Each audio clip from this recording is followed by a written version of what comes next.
A House hearing into whether Hawaiian Electric's infrastructure played a role in the August 8th wildfire has just wrapped up in Washington, D.C. Gina Mangieri is on Capitol Hill this morning and joins us now live with more. Good morning, Gina. Good morning to you both. That hearing went on more than 3 hours, and really more questions than new answers came up or were revealed in this marathon session. And survivors tell me far more needs to be both revealed but also done to prevent a repeat of another tragedy.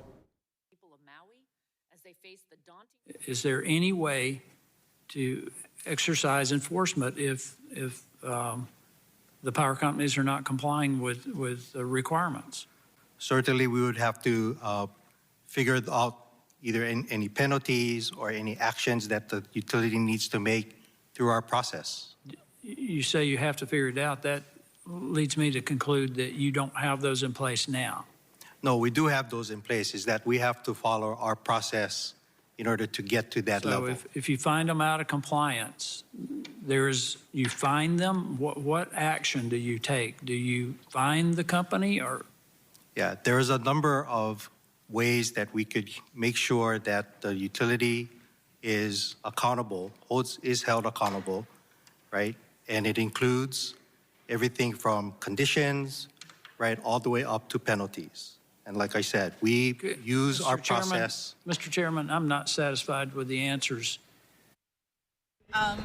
It's really annoying to hear, honestly, that they are trying to come off like there weren't warning signs, they didn't already know, that going forward from now, they're gonna do better. Like, we lost homes in 2018 and it took our entire town burning down for them to say, okay, well now we're gonna do better.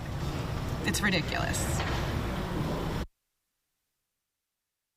Now, this is not the end of the congressional inquiry. Members are sending more questions in the coming weeks, and the panel will have 10 business days to answer. Plaintiffs' attorneys taking on HECO and others, they were here too, and they tell me they can demand more answers too through the discovery process on the many lawsuits against the utility. It was quite a day here. Sam and Christine. Gina, I have a couple of questions following up in terms of the timeline and what's next, because you just said that they have 10 days to answer. Do they have to return to D.C. to answer in front of the panel again? And is there a chance that a different panel from the Senate will ask for a hearing as well? Sure. Now, they don't have to return to these to give these additional answers. These are things they can submit in writing and in other forms of evidence, especially as internal investigations arise. Already, another House committee does have a line of inquiry going. They haven't scheduled another hearing, and that's James Comer's Oversight Committee.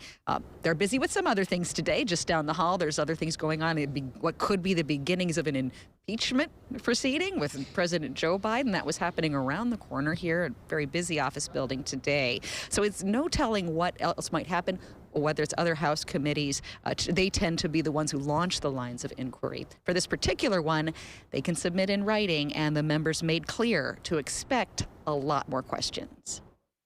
Gina, yesterday you spoke with Senator Brian Schatz, who expressed concerns over this investigation, whether it would be for the investigation or to score political points. Did you get a sense of how prepared the committee members were, and if this was an actual investigation? So it actually did turn out to be far less one-sidedly political anyway than it could have come out.